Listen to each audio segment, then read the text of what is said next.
Astaghfirullah.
Ya, sambil nunggu yang lain, kita mulai aja.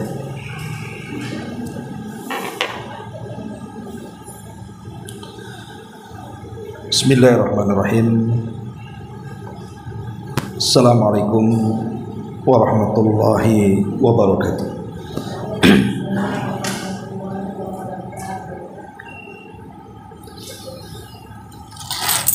Alhamdulillah, wassalatu wassalamu ala rasulillah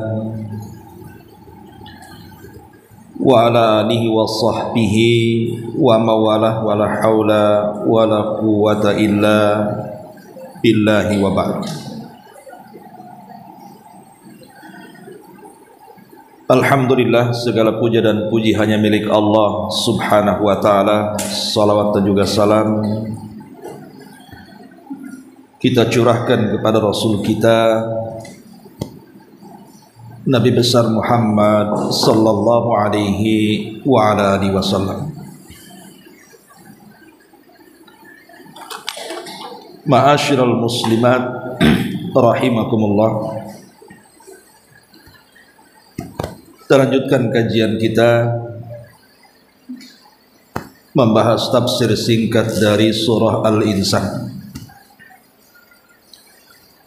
Pada minggu yang lalu kita sudah menjelaskan tentang sebab nuzul atau sebab turunnya surah Al-Insan.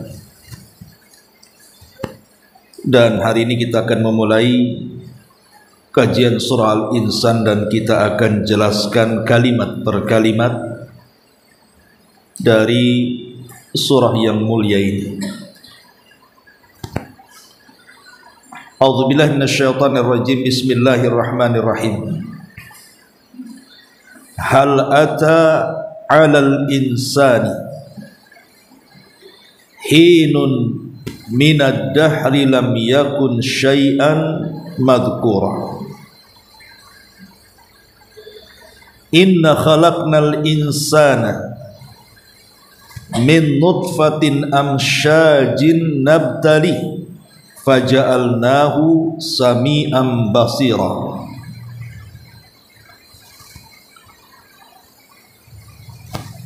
Inna hadainahu sabila imma syakiran wa imma kafura. Inna a'tadna lil kafirina salasilan wa aghlalan wa sya'ira. Hal ata 'alal insan, bukankah telah datang kepada manusia hinun minad dahri, satu masa lam yakun syai'an madhkura, di mana tidak menjadi sesuatu benda yang ada penyebutannya.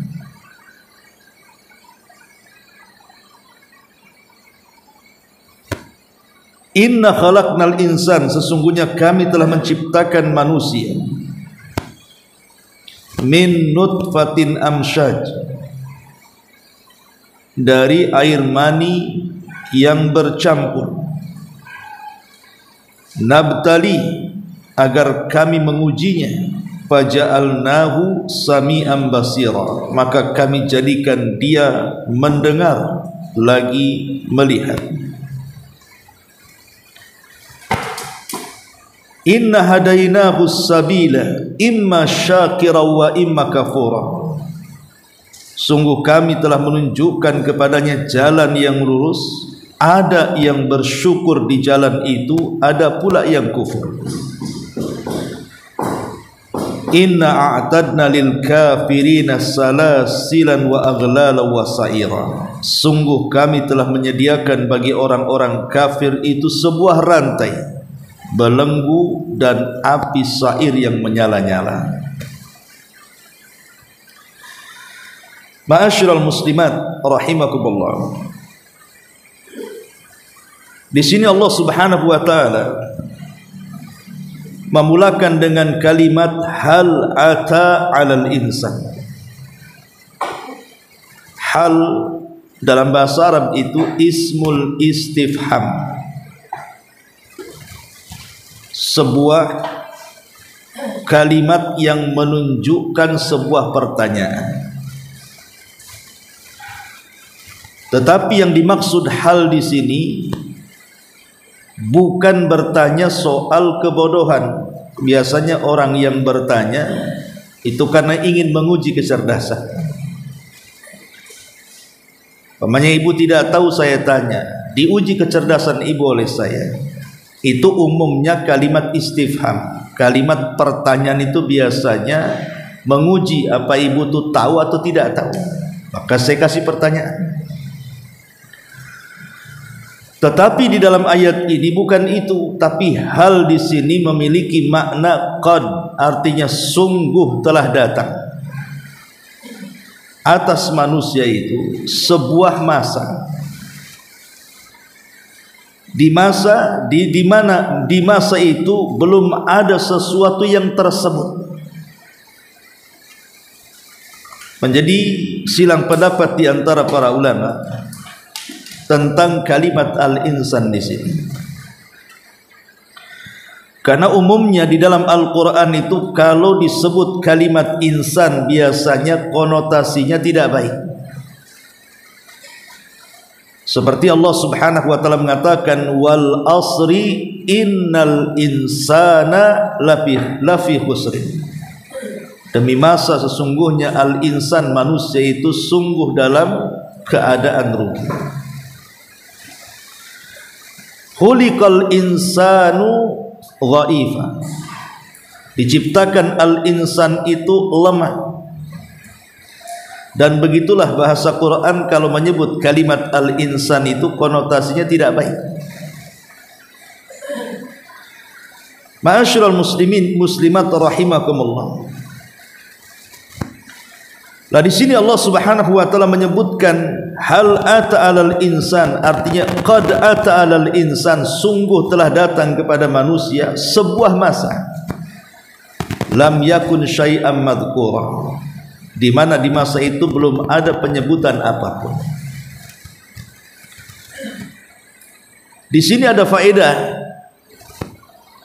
Ada yang mentafsirkan bahwa kalimat insan itu ya kita-kita ini. Jadi kita-kita ini disebut al-insan, manusia. Dan dulu kita ini belum dikatakan al-insan, karena memang belum ada.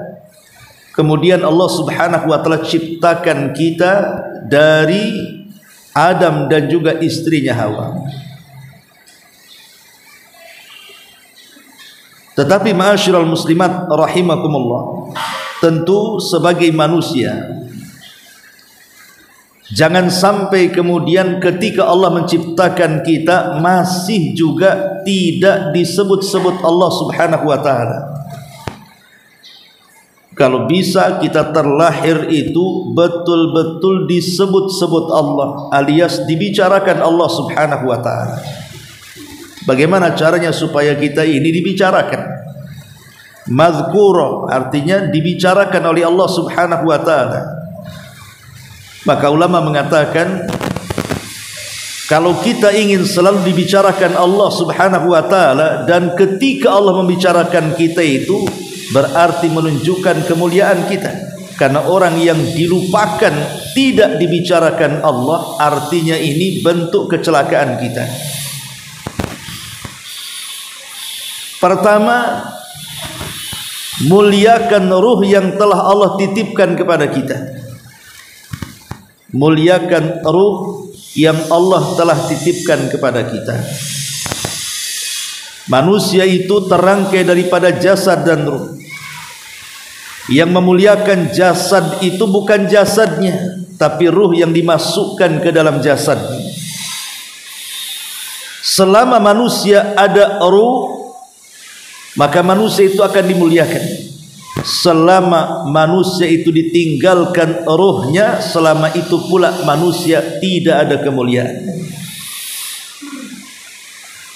Lihat orang-orang yang berpangkat dan berjabat itu, yang menggunakan berbagai macam pakaian yang melekat di badannya, dengan pangkat bintang-bintang yang ada di pundaknya. Kalau berjumpa dengan orang itu, terkadang hormat, bicaranya pun harus hati-hati. Tersinggung sedikit terjadi masalah, ya karena dia masih hidup.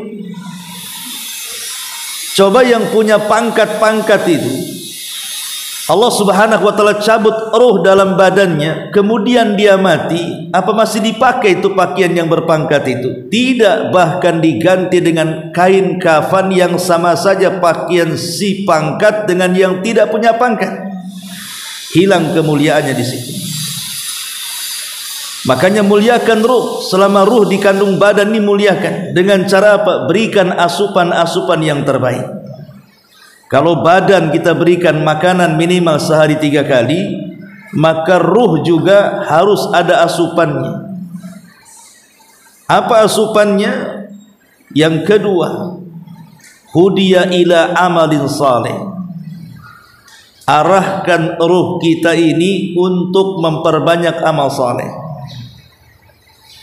untuk memperbanyak ibadah kepada Allah Subhanahu wa taala, dengan cara mendekatkan diri kepada Allah dengan ketaatan, ya salatnya, puasanya, baca Qur'annya, zikirnya, dan begitu seterusnya, supaya ruh kita menjadi mulia di hadapan Allah Subhanahu wa taala.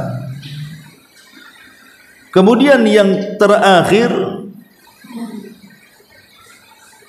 selama kita hidup di dunia, ruh masih dikandung badan, maka kalau ingin kita diingat oleh Allah, dibicarakan Allah yang dulunya kita tidak pernah ada, lam yakun syai'an madhkura, kemudian Allah ciptakan kita menjadi ada dan Allah menyebut-nyebut kita, maka dengan cara perbanyak berzikir kepada Allah. Bumikan zikir dalam badan kita. Sebuah hadis, Nabi SAW bersabda, ana inda dhanni abdi bi. Aku ini tergantung prasangka hambaku kepadaku. Wa ana ma'ahu hina yadhkuruni. Kemudian kata Allah, dan aku menyertainya tatkala hamba itu selalu mengingatku. Fa in dzakarani fi nafsihi dzakartuhu fi nafsi, wa in dzakarani fi mala'in dzakartuhu fi mala'in khairum minhu. Jika si hamba tadi terus menyebut-nyebutkan aku dalam dirinya, aku akan menyebutnya dalam diriku. Dan jika dia menyebut-nyebutku di halayak orang ramai, maka aku akan menyebut-nyebut kebaikannya di halayak yang lebih baik daripada orang itu, maksudnya di hadapan para malaikatnya. Jadi kalau kita senantiasa berzikir kepada Allah, mengingat Allah dalam setiap waktu kita, maka hakikatnya kita ini sedang disebut-sebut Allah Subhanahu wa taala. Fadhkurullaha qiyaman wa qu'udan wa ala junubihim. Maka ingatlah Allah di waktu berdiri, di waktu duduk, ataupun di waktu berbaring. Ya ayyuhalladzina amanu dzkurullaha dzikran katsira. Wahai orang-orang yang beriman, perbanyaklah berzikir, menyebut-nyebut nama Allah Subhanahu wa taala. Allah katakan fadkuruni adzkurkum. Kalau kalian banyak menyebut-nyebut aku pun akan banyak menyebut-nyebut kalian. Ma'asyiral muslimat yang dimuliakan Allah Subhanahu wa taala, itulah makna hal ata 'alal insan hinu minad dahri lam yakun syai'an madhkura. Ma'asyiral muslimat yang dimuliakan Allah Subhanahu wa taala, terkadang kita ini selalu dilupakan dengan kebaikan Allah Subhanahu wa taala sehingga tidak sadar terkadang kita ini jarang berzikir kepada Allah, menyebut-nyebut nama Allah. Saya buat analogi seperti ini. Kalau seandainya ibu ini sedang sakit parah, kemudian dokter memvonis ibu ini akan mati dalam 3 hari, kecuali ada yang mendonorkan darah. Tiba-tiba kemudian datang entah siapa orangnya, tidak ada hubungan kerabat dengan ibu, kenal pun tidak. Datang pula dia mendonorkan darah. Setelah mendonorkan darahnya, akhirnya dia pun dirawat oleh dokter, kemudian sembuh. Setelah sembuh, orang asing ini memberi uang kepada dia, memberi harta. Kemudian disuruh pulang sana, ini uang rawat jalan, karena saya tahu engkau tidak sanggup untuk mengobati dirimu. Akhirnya kemudian dia sembuh total dari penyakitnya. Pertanyaannya, mungkin tidak kebaikan orang asing dilupakan? Tidak mungkin, pasti akan diingat seumur hidupnya. Kenapa? Karena dia yang menyelamatkan nyawanya. Ini kepada makhluk kan seperti itu. Lah Allah Subhanahu wa taala lebih baik daripada orang asing ini. Allah itu lebih baik jauh berlipat-lipat daripada orang asing itu. Allah yang menciptakan kita, Allah yang memberikan nikmat kepada kita, Allah yang menciptakan jasad dan memasukkan ruh ke dalam badan kita. Semua nikmat yang ada di sekeliling itu adalah Allah berikan kepada kita. Kurang apa kebaikan Allah kepada kita? Kenapa kita tidak mengenang Allah sebagaimana mengenang kita kepada orang yang sudah menolong nyawa kita? Lah inilah terkadang manusia itu, makanya al-insan dikatakan insan ini karena linisyani. Kenapa manusia dikatakan insan? Insan ini bahasa Arab, al-insan. Sebagian ahli bahasa mengatakan bahwa al-insan itu dikatakan insan karena nisyan. Nisyan itu artinya lupa. Terkadang manusia itu lupa kepada Allah dan tidak mengingat Allah Subhanahu wa taala. Kalimat lupa juga sebenarnya ada 2 macam.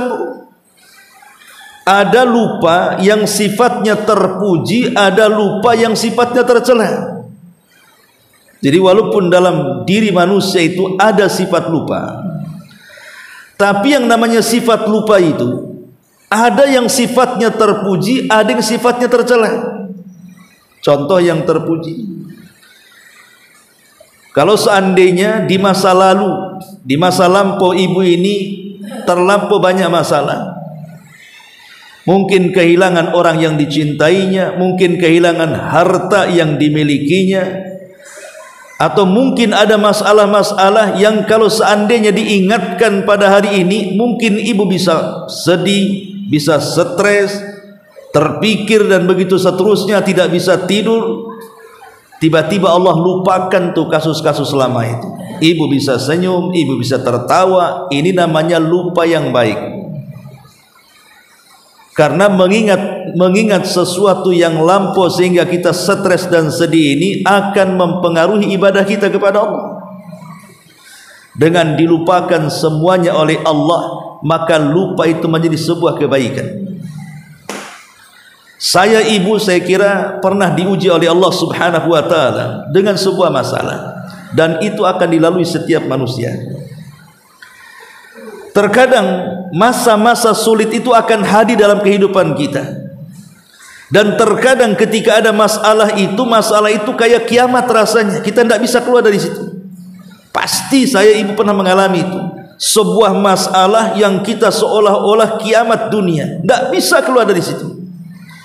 Itu menurut kita, padahal Allah ketika memberikan masalah kan sesuai dengan kadar kemampuan.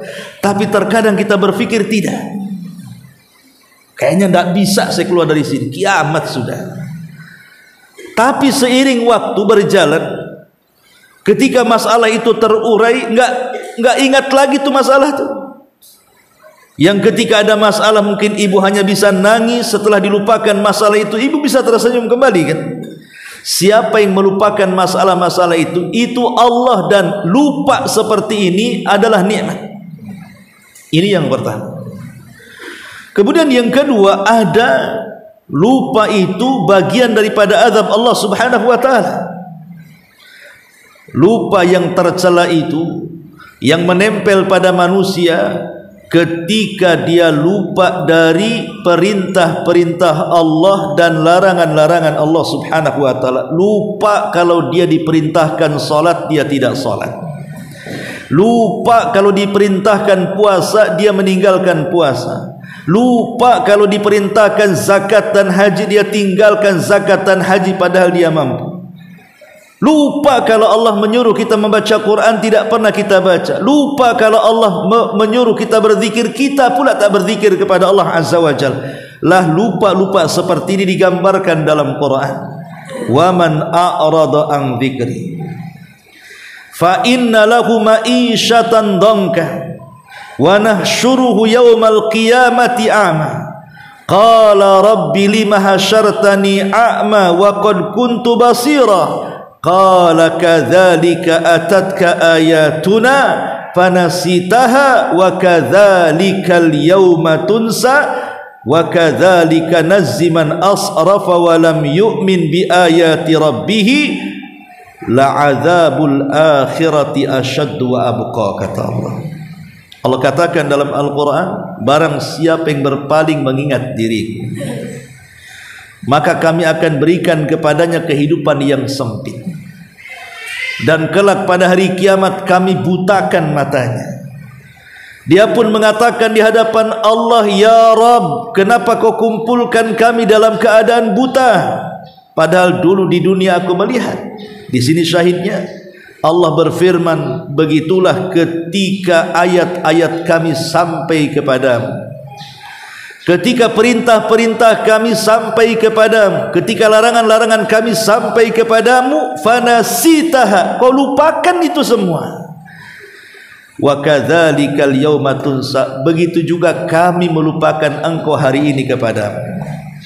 Begitulah kami balas orang yang melampaui batas dan tidak beriman dengan ayat-ayat Rabbnya, dan azab akhirat itu lebih dahsyat dan lebih kekal, kata Allah. Lah ini lupa yang tercela. Jadi manusia itu walaupun disifati dengan kalimat al-insan linisyanihi karena lupanya, tapi jangan sampai kemudian melupakan Allah Subhanahu wa taala. Kalau Allah Subhanahu wa taala melupakan kita, lam yakun syai'an madhkura, maka kita selamanya tidak akan disebut-sebut Allah walaupun kita ada. Wujuduhu ka'adamihi, adanya seperti tidak adanya. Maka jadikanlah orang yang disebut-sebut Allah Subhanahu wa ta'ala. Karena bagaimanapun Allah sudah baik kepada kita. Wa ma bikum min ni'matin faminallah. Semua nikmat yang ada pada kita semua datang dari Allah Subhanahu wa ta'ala. Ini penafsiran yang pertama, al-insan maksudnya ya kita. Penafsiran yang kedua, yang dimaksud al-insan dalam ayat ini adalah abina, bapak kita, abuna, bapak kita Adam, dan ibu kita Hawa. Ma'asyiral muslimat yang dimuliakan Allah Subhanahu wa ta'ala, kalau tadi kita katakan bahwa kita dulunya tidak ada, kemudian ada dan disebut-sebut oleh Allah Subhanahu wa taala karena amal saleh kita. Macam mana Adam alaihi salatu wassalam bisa disebut-sebut oleh Allah Subhanahu wa taala? Adam alaihi salatu wassalam sebelum diciptakan, Allah Subhanahu wa taala memanggil para malaikat, kemudian mengumumkan di hadapan para malaikat, inni ja'ilun fil ardi khalifah. Wahai para malaikat, aku akan ciptakan di bumi ini seorang khalifah. Khalifah itu artinya pengganti. Makanya Abu Bakar disebut khalifatu Rasulillah.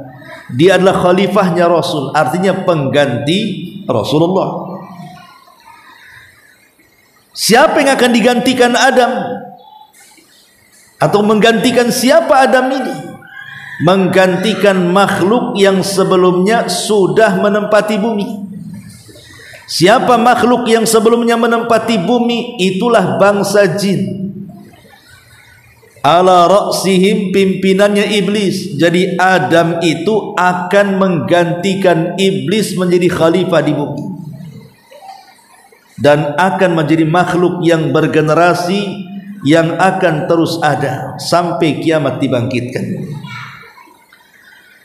Kemudian Allah Subhanahu wa taala memerintahkan malakul maut untuk turun ke bumi, mengambil sebagian tanah dengan berbagai macam warna dan sifat-sifat bumi, kemudian diangkat ke langit sebagai bahan baku dari Adam alaihi salatu wassalam dan diletakkan di antara sorga dan sidratil muntaha. Disitulah Allah Subhanahu wa taala membentuk Adam bi ahsani taqwim, dengan sebaik-baik bentuk. Setelah Allah Subhanahu wa taala menciptakan Adam dari tanah dan air, tentu air dunia berbeda dengan air yang ada di atas sana. Kemudian dibentuk, setelah dibentuk dengan sebaik-baik mungkin, kemudian dibiarkan sehingga mengering. Min hama'im masnun, mengering tuh selama 40 tahun. Iblis mendengar kalau Allah Subhanahu wa taala menciptakan makhluk lain selain dirinya dan para malaikat. Maka iblis pun mulai mendatangi Adam yang masih dalam bentuk patung. Dikelilingilah Adam dengan iblis. Kemudian mulai iblis menepuk perut Adam. Ditepuknya perutnya sini.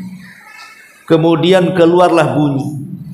Artinya ini makhluk pasti akan ada lubang-lubang rongga. Ini makhluk berrongga ini. Artinya perlu diisi. Perlu diisi makan, perlu diisi minum. Berarti makhluk ini lemah, kata iblis.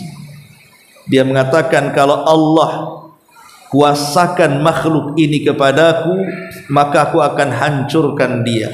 Setelah tahu bahwa ada makhluk lemah, mulailah iblis sombong. Mulailah iblis sombong bahwa dia lebih kuat dibandingkan orang ini. Dan ketika melihat bahan bakunya dari tanah, dia merasa lebih baik ciptaannya, karena dia dari api, orang ini dari tanah, katanya. Sampai pada waktunya, akhirnya kemudian Allah Subhanahu wa taala hendak meniupkan ruh kepada Adam alaihi salatu wassalam, dan disaksikan oleh seluruh para malaikatnya.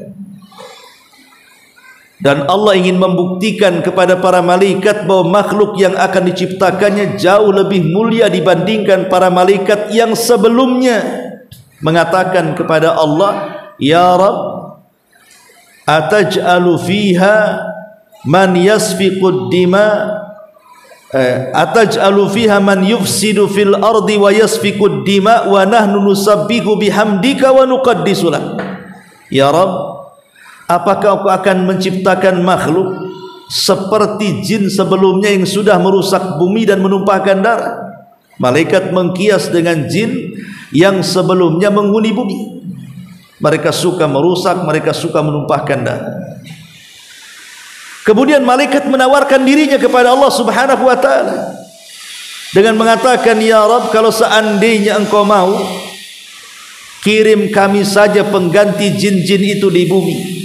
Niscaya kami akan bertasbih kepadamu, akan memuji nama-namamu, biar langit dan bumi tidak ada yang bermaksiat dan merusak dan menumpahkan darah sehingga akan menciderai pengabdian mereka kepadamu.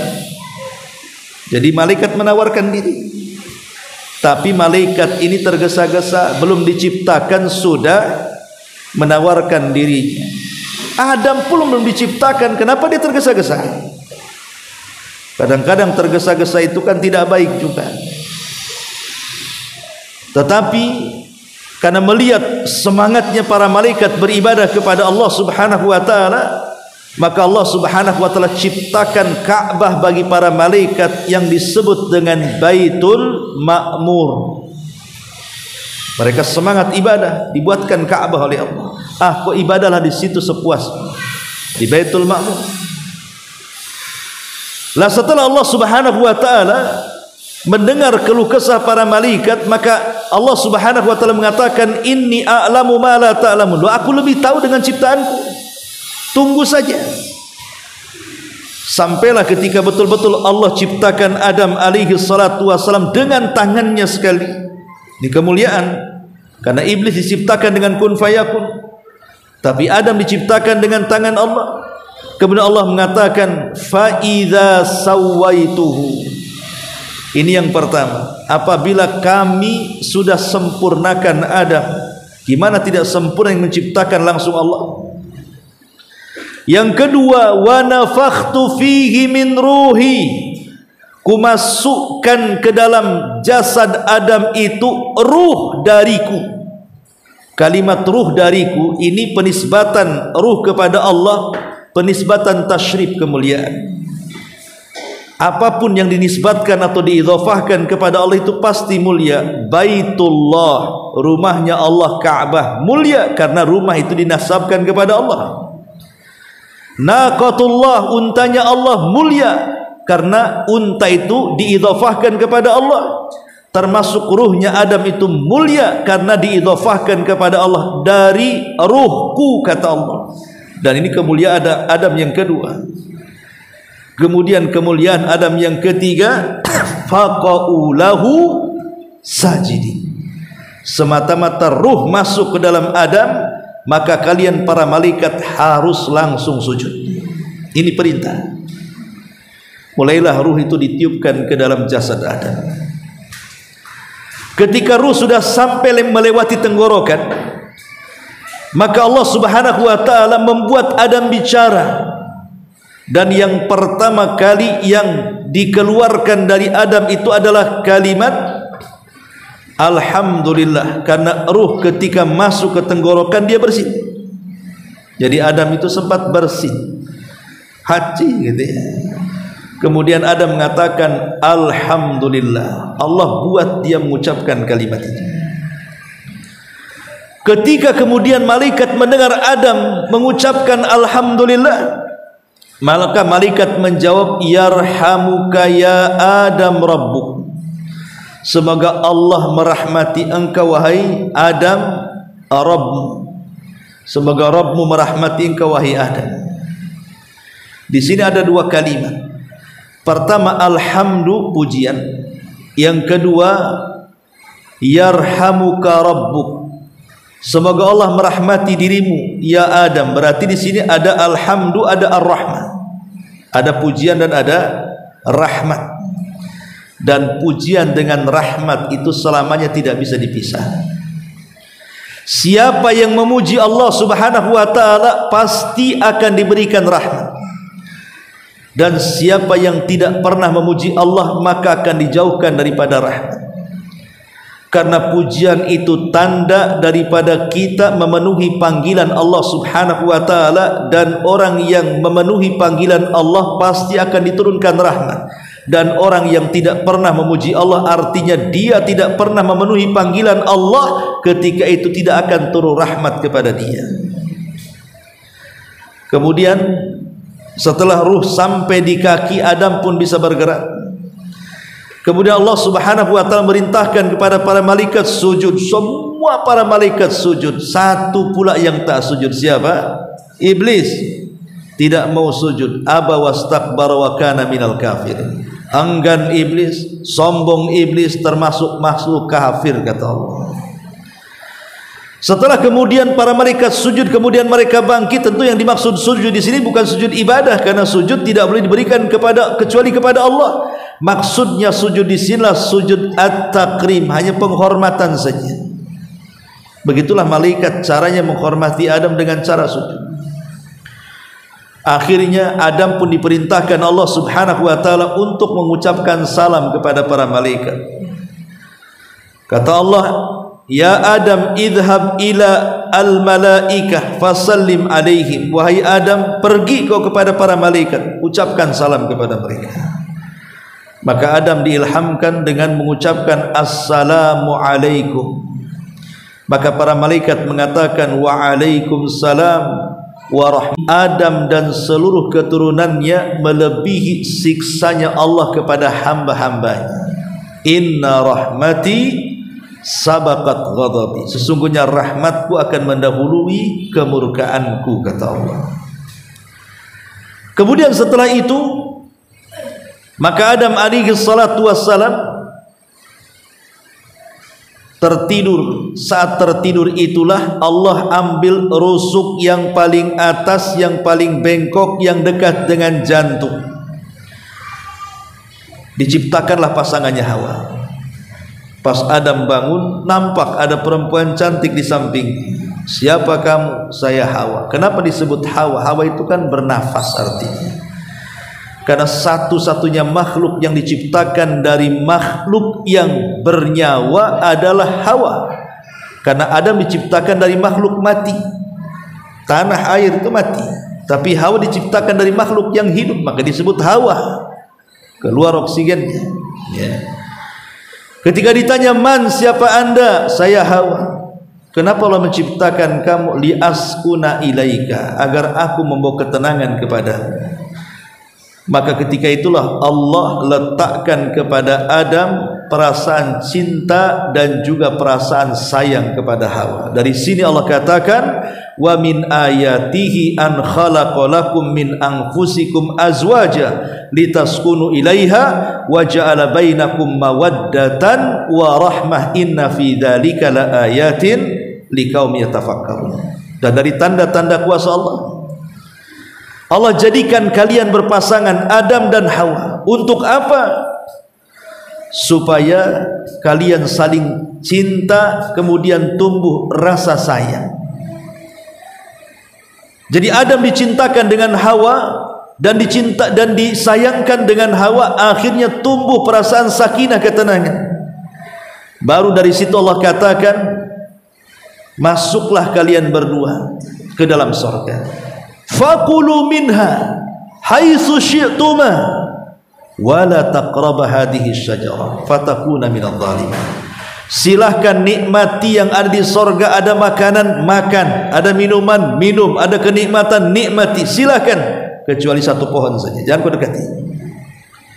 Tapi Allah takdirkan Adam pun lupa dengan perintah. Makanya disebut al-insan keturunannya, karena lupa tadi. Didekati pula pohon itu, dimakan pula buahnya. Akhirnya Adam pun diusir dari sorga, kemudian ke dunia. Setelah sampai di dunia, Allah pisahkan sebelumnya Adam dan Hawa. Ada yang mengatakan Adam turun di Sri Lanka, Hawa turun di Jeddah. Kemudian akhirnya saling mencari.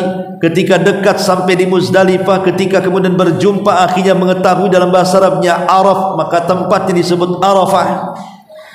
Disitulah terjadi keberlangsungan hidup al-insan, umat manusia, sejak Adam Hawa diturunkan ke bumi sampai hari ini. Bahkan sampai kiamat dibangkitkan, manusia akan terus bergenerasi, berlangsung kehidupan manusia.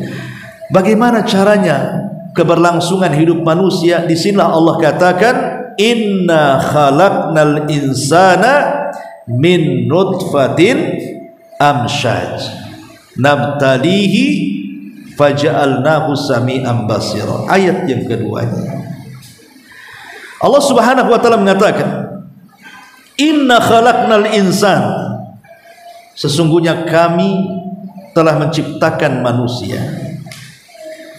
min nutfatin amsyaj, dari setetes mani yang tercampur antara mani laki-laki dan wanita. Dalam surah At-Tariq Allah Subhanahu wa taala berfirman, falyanzuril insanu mimma khuliq, khuliqa mimma'in dafiq yakhruju min bainis sulbi wat tara'ib. Maka hendaklah manusia memperhatikan dari mana dia diciptakan. Dia diciptakan dari air yang dipancarkan, sperma laki-laki, yang keluar dari antara tulang sulbi laki-laki dan tulang dada perempuan. Jadi sperma laki-laki tercipta dari tulang rusuknya, tulang sulbinya, tulang pinggulnya, punggungnya. Tetapi sperma perempuan berasal dari tulang dadanya. Makanya syahwat perempuan ada di dada, karena memang dari situ asal penciptaan spermanya. Lah dari situlah kemudian berjumpalah antara sperma laki-laki dan perempuan, dan ini kuasa Allah, tidak ada yang sanggup untuk melakukannya kecuali Allah. Dari proses ke proses, dari segumpal mani yang terpancar kepada kemaluan wanita, kemudian kita lihat keajaibannya di sini. Kita tahu bahwa ketika laki-laki membuahi wanita di masa suburnya, maka yang akan membuahi itu, dia akan berusaha dalam beberapa hari setelah kejadian itu akan mencari rahim yang pantas untuk ditempelinya. Dan itu masa-masa riskan biasanya. Setelah beberapa hari, 40 hari pertama, barulah kemudian dia mendapatkan tempat di rahim yang cocok dalam perut ibunya. Semata-mata nempel tuh, itu disebut alaqah namanya. Maka disitulah terjadi hubung kait antara ibu dengan anak. Makanya kenapa disebut rahim? Dalam perut ibu itu ada rahim. Rahim itu diambil kata-kata rahmat, diambil dari kata-kata rahmat, kasih sayang. Makanya ketika kemudian dia nempel saja di rahim, mulailah ada keterikatan kasih sayang tuh antara seorang ibu dengan janin yang baru nempel di rahim itu. Makanya biasanya ketika semata-mata nempel saja disebut alaqah dalam bahasa Arab, maka akan terjadi pengaruh besar bagi seorang ibu hamil di situ. Mulailah muncak emosinya, ya kan Bu ya? Mulai macam-macam biasanya. Mulai kemudian ngidam-ngidam, itu udah mulai itu. Udah nempel di rahim, semacam tuh kelakuan ibu tuh. Ya. Karena sudah ada hubung kait masalahnya di situ, janin dengan ibunya tuh. Ada interaksi di situ. Ya. Sampai kemudian berubah dari segumpal sperma menjadi segumpal darah, dari segumpal darah segumpal daging. Nah, itu sudah nggak nempel lagi, udah jatuh, udah jadi orang kan begitu. Tinggal nunggu kelahirannya saja. Tapi ini kuasa siapa dari proses ke proses itu coba? Kalau bukan kuasa Allah Subhanahu wa taala, dan kita tidak bisa melihatnya. Bagaimana cara proses itu dilihat? Dan itu kuasa Allah Subhanahu wa taala. Bagaimana Allah sanggup menciptakan manusia seperti itu? Ma'asyiral muslimat rahimakumullah. Lah ketika kemudian janin itu sudah waktunya lahir, maka kemudian lahirlah dia ke dunia. Ketika lahir ke dunia, kemudian Allah berikan nikmat dia sampai dia akil balik. Di sini Allah Subhanahu wa taala mengatakan apa? Nabtalihi, maka kami akan uji dia. Faja'alnahu sami'an basira, maka kami jadikan dia bisa mendengar, kami jadikan dia bisa melihat. Untuk apa? Untuk menjalankan ujian itu. Nabtalihi ini penting, kita akan jelaskan ya. Ma'asyiral muslimat yang dimuliakan Allah Subhanahu wa taala. Jangan dikira manusia lahir ke muka bumi ini, Bu, saya, ibu atau siapapun, tidak diuji oleh Allah Subhanahu wa taala. Pasti diuji. pasti diuji. Allah katakan dalam surah Al-Ankabut ayat 2 dan 3, ahasiban nas an yutraku an yaqulu amanna wa hum la yuftanun walaqad fatanna alladhina min qablihim fala ya'lamanna Allahu alladhina sadaqu wa la ya'lamanna al-kadhibin. Apakah manusia mengiramu setelah mereka mengucapkan kami beriman, mereka dibiarkan begitu saja? Setelah mereka mengucapkan kalimat saya beriman kepada Allah, mereka diabaikan begitu saja? Tidak, kata Allah. Tetapi Allah mengatakan bahkan mereka akan diuji. Supaya apa? Supaya Allah tahu di antara manusia siapa di antara mereka yang jujur keimanannya dan siapa di antara mereka yang dusta keimanannya. Siapa yang jujur, siapa yang dusta akan ketahuan dalam ujian itu. Karena bagaimana cara mengujinya? Saya beriman, ya Allah saya beriman. Loh, belum diuji. Apakah ucapan beriman itu betul karena Allah atau bukan karena Allah? Maka diturunkanlah ujian itu dalam bentuk dua. Pertama al-awamir, perintah-perintah. Yang kedua an-nawahi, larangan-larangan. Inilah ujian yang Allah turunkan kepada kita, perintah dan larangan. Apakah kita sanggup menjalankan perintah ataukah kita sanggup menjauhi larangan? Ujian kita cuma dua di dunia ini. Satu perintah, perintah terbagi dua, ada yang wajib, ada yang sunnah. Dua larangan, larangan ada dua, ada yang haram, ada yang makruh. Yang tidak ada perintah, tidak ada larangan disebut mubah namanya. Itulah ujian di depan kita. Nabtalihi faja'alnahu sami'an basira. Kami akan uji dia dengan perintah dan larangan, dengan yang wajib, dengan yang sunnah, dengan yang haram, dengan yang makruh. Itulah ujian kita. Bisa enggak kita ini dalam setiap ujian itu mempertahankan dua perkara ini, melaksanakan perintah dan menjauhi larangan? Lalu apa hakikat ujian manusia itu? Hakikat ujian manusia juga ada dua. Pertama ujian yang baik, yang kedua ujian yang buruk. Dua-duanya ujian.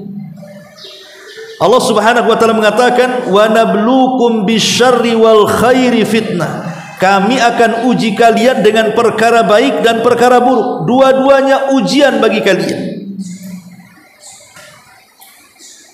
Lalu rincian ujian seperti apa? Disebutkan di dalam surah Al-Baqarah ayat 155 sampai 157. Itu rincian ujiannya.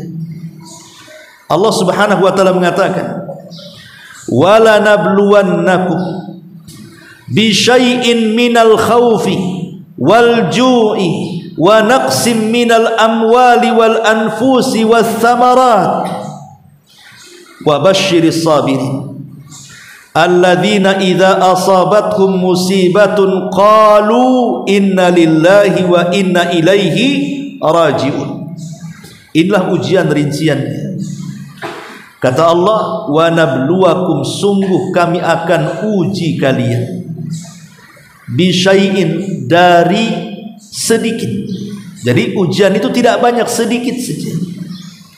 Tapi yang sedikit ini ada yang sukses dengan ujian, ada pula yang tidak sukses dengan ujian. Padahal yang diujikan itu tak banyak, kata Allah. Makanya bahasa Quran bisyai'in, dengan sesuatu yang sedikit. Apa saja itu? Pertama, minal khaufi, dari rasa takut yang ditanamkan Allah kepada hati kita.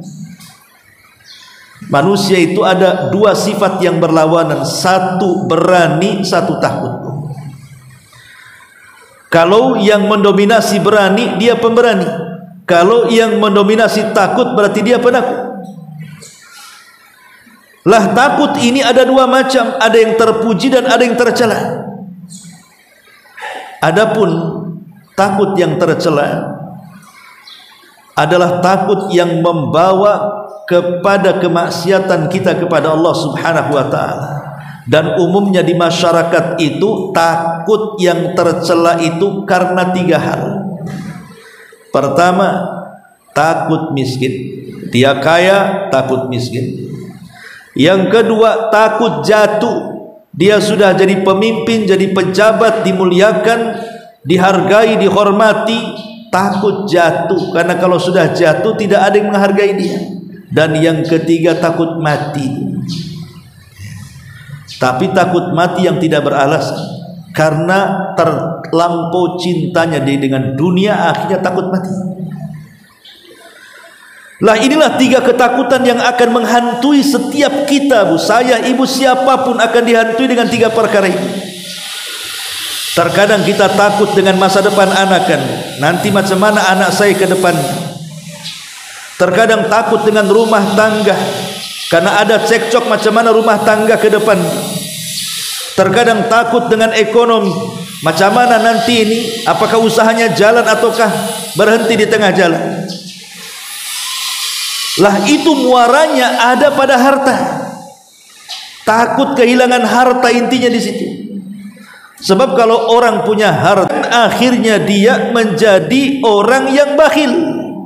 Begitu juga orang yang dimuliakan di masyarakatnya. Mungkin dia seorang pejabat, mungkin dia seorang pemimpin.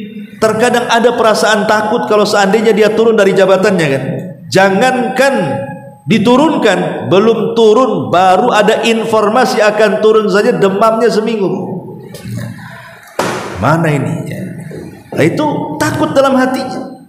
Akhirnya ketika dia tahu dia akan diturunkan, mulailah dia kemudian melakukan kemaksiatan kepada Allah. Datang ke dukun ini, datang ke dukun itu, atau sikut kanan, sikut kiri, injak bawah, sundul atas, atau istilahnya itu. Intinya yang penting jabatannya tidak turun. Ini takut yang tidak beralasan. Ataupun takut dari kematian. Mati itu kewajiban orang hidup. Orang hidup itu pasti mati. Kalau takut mati jangan hidup, itu bahasanya. Namanya orang mati, pasti dia hidup. Hidup dengan mati itu sesuatu yang lazim salah satu dengan keduanya. Karena hidup itu pintu kematian. Hidup ini pintu kematian. Siapa yang masuk ke pintu kehidupan, maka dia harus siap menghadapi kematian. Karena kullu nafsin dha'iqatul maut. Setiap jiwa itu pasti mati. Lah perasaan takut yang seperti ini tercela. Tapi ada takut yang terpuji di sana. Takut kepada Allah Subhanahu wa taala. Dia tidak takut dengan hartanya ludas, dia tidak takut dengan jabatannya tumbang, dia tidak takut dengan kematiannya. Yang hanya dia takutkan Allah Subhanahu wa taala. Kalau harta yang dititipkannya menjadi masalah bagi kehidupannya, jabatan yang dititipkannya menjadi persoalan bagi kehidupannya, dan kematiannya menjadi su'ul khatimah, itu yang ditakutkan dia. Lah ini takut yang terpuji. Tapi dalam ayat ini maksudnya adalah takut yang tidak beralasan, yang mengakibatkan akhirnya dia pun tidak lulus ujian. Ini yang pertama. Yang kedua, Allah mengatakan minal khaufi wal ju'. Ju' itu artinya rasa lapar. Rasa lapar ini tidak mesti miskin. Ya. Rasa lapar ini tidak mesti miskin. Makanya ibadah puasa kita rasa lapar. Yang melakukannya kan bukan orang miskin saja, orang puasa itu. Tapi yang dimaksud ju' di sini artinya kesulitan ekonomi. Di dalam Al-Qur'anul Karim Allah Subhanahu wa taala menyebutkan dalam surah An-Nahl ayat 112. Allah Subhanahu wa taala katakan wa dzaraballahu mathalan qaryatan kanat aminatan mutmainnatan ya'tiha rizquha ragadan min kulli makan fakafarat bi an'umillah fa'adzaqaha Allahu libasal ju'i wal khaufi bima kanu yasna'un. Allah katakan wa dzaraballahu mathalan, Allah buat permisalan qaryatan, sebuah negeri, kanat aminatan mutmainnatan, negeri ini penuh dengan keamanan. negeri ini penuh dengan kenyamanan. Pokoknya negeri ini baldatun thayyibatun wa rabbun ghafur. Betul-betul aman, betul-betul nyaman. Ya'tiha rizquha raghadan min kulli makan. Rizkinya datang dari semua arah. Kemudian Allah mengatakan fakafarat bi an umillah, tetapi penduduknya kemudian kufur. Kemudian kufur penduduknya. Apa yang terjadi? Fa'adzaqahallahu libasal ju'i wal khaufi. Maka Allah timpakan pakaian ju, rasa lapar, wal khaufi, dan ketakutan, bima kanu yasnaun, akan akibat ulah mereka. Zaman dulu ada sebuah negeri namanya Sabah. Negeri Sabah itu negeri sorga, membuat cemburu negeri-negeri yang lainnya. Kenapa? Karena negeri itu negeri yang aman, negeri itu negeri yang nyaman, negeri itu negeri yang rizkinya datang dari semua arah, sampai-sampai disebut sorga. Makanya lihat negara-negara maju itu, bangunan-bangunannya, kemewahan-kemewahannya terkadang memukau mata kita melihat. Tetapi rupanya kaum Sabah ini kufur, sudah mulai meninggalkan tauhid, kemudian mulai menyembah selain daripada Allah, mulai melakukan kezaliman dan kejahatan. Maka Allah Subhanahu wa taala azab mereka dengan cara dihabiskan dengan banjir bandang.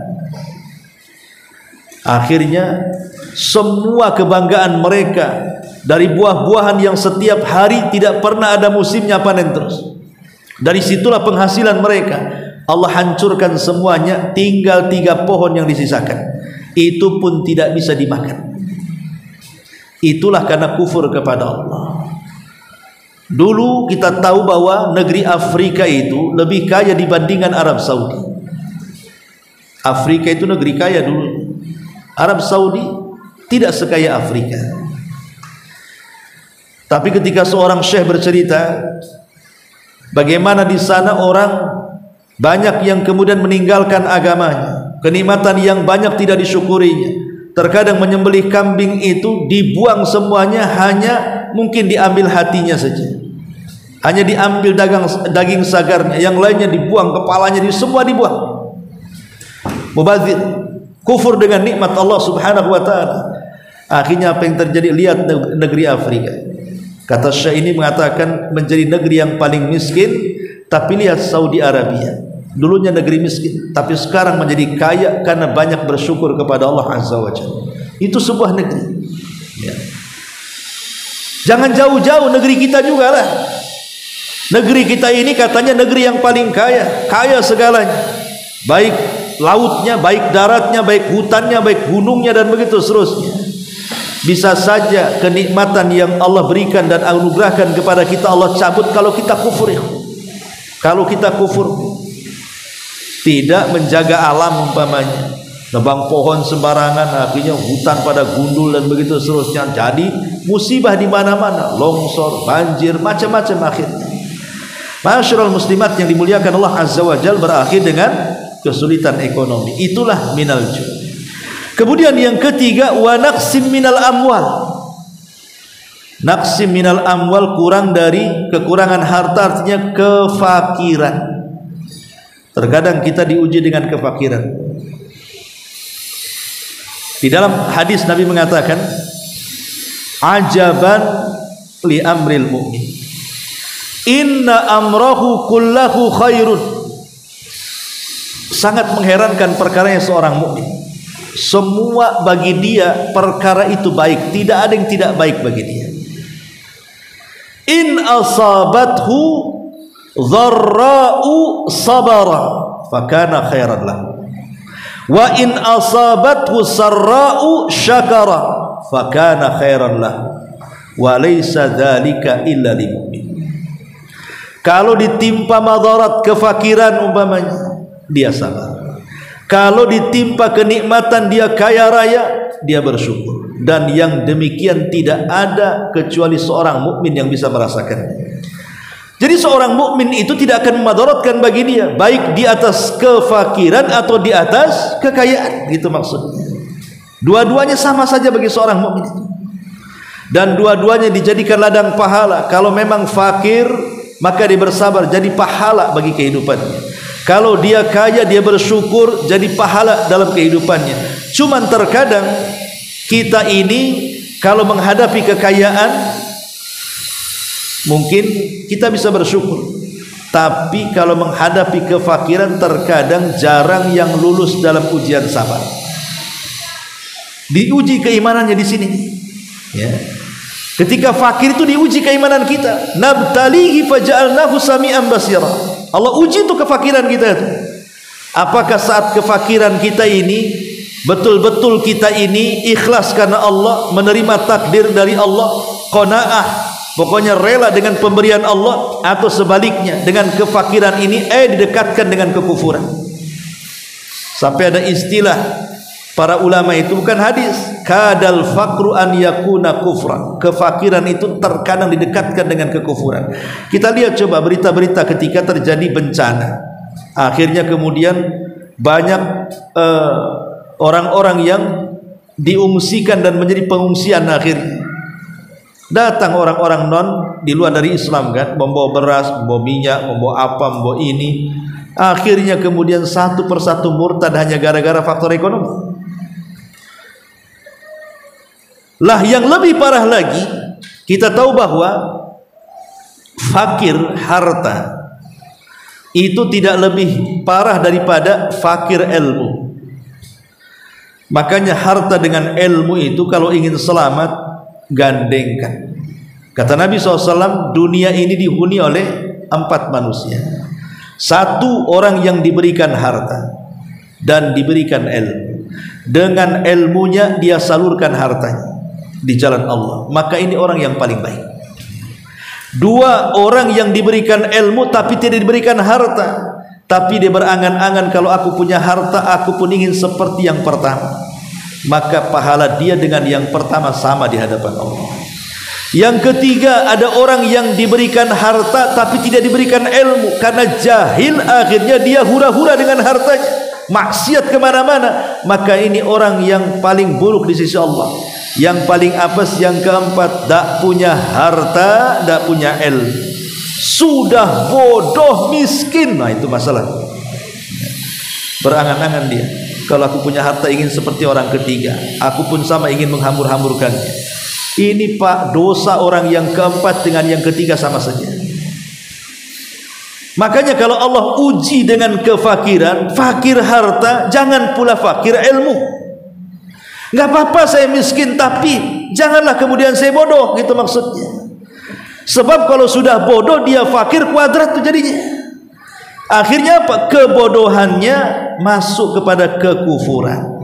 Mau diajak masuk agama di luar daripada Islam, mau diajak nyuri, mau diajak rampok, mau diajak nipu. Itulah fakir bodoh namanya, Bu, ya. Makanya kefakiran itu harus diiringi dengan ilmu, supaya ilmu itu yang membimbing kefakirannya, gitu maksudnya. Jangan sampai sudah miskin harta, jangan pula miskin ilmu. Sebab ilmu yang membimbing. Nggak apa-apa saya fakir, nikmati saja. Kalau bisa bersyukur, bersyukur. Bagaimana cara bersyukur orang fakir? Bersyukur saya fakir karena nanti pertanyaan di hadapan Allah cuma 1. Adapun orang kaya pertanyaan 2, dari mana kau dapatkan harta, kemana kau belanjakan, katanya. Saya kan 1 saja pertanyaannya. Hidupkan syukur itu, maka itulah orang yang lulus ujian. Tapi kalau tidak syukur, tidak sabar, maka ini ujian yang berat bagi orang-orang fakir. Wa naqsim minal amwal. Kemudian yang keempat, wal anfus. Terkadang diuji oleh Allah jiwa kita. Ibu diuji kesehatannya. Ada orang yang diuji kesehatan itu subhanallah sakit bertahun-tahun. Dia harus duduk di kursi roda bertahun-tahun, hanya bisa melihat orang yang bisa berjalan ke sana kemari. Dia tidak bisa apa-apa. Ada diuji dengan kebutaannya, manusia bisa melihat, dia tidak bisa memandang. Ada yang diuji dengan ketuliannya, manusia bisa mendengar, dia pula tak bisa mendengar. Ada diuji dengan otaknya, dengan kegilaannya. Macam-macam ujian jiwa itu. Dan ujian yang paling berat dalam jiwa itu adalah kematiannya. Terkadang orang diuji dengan kematian. Ma'asyiral muslimat yang dimuliakan Allah Azza wa Jalla, tidak ada manusia yang lebih sabar dibandingkan Ibrahim dan Ismail. Diuji oleh Allah Subhanahu wa taala dengan kematian. Ketika Ibrahim bermimpi di malam harinya bahwa dia menyembelih putranya, dia langsung datang kepada Ismail dan mengatakan, "Ya bunayya, inni ara fil manami anni adbahuka fanzur madza tara." Wahai anakku, semalam bapakmu bermimpi bahwa bapakmu menyembelih dirimu. Macam mana pendapatmu coba? Ismail ini, Bu, itu satu-satunya putra Ibrahim. Ibrahim itu sudah 100 tahun tidak punya anak, tiba-tiba punya anak laki-laki lagi, satu-satunya lagi, karena belum punya anak lainnya. Yang dinantikan puluhan tahun, sudah tua, dikiranya istrinya mandul, tahu-tahu punya anak dari wanita lain, dari Hajar, lahirlah Ismail. Apa ndak sayang tuh Ibrahim? Sayanglah. Tiba-tiba diperintah untuk dibunuh dengan cara disembelih. Kalau anak 5 kan enak, Bu. Yang 4 soleh, yang 1 preman. Yang preman aja lah kan gitu. Itu kalau ada pilihan kan.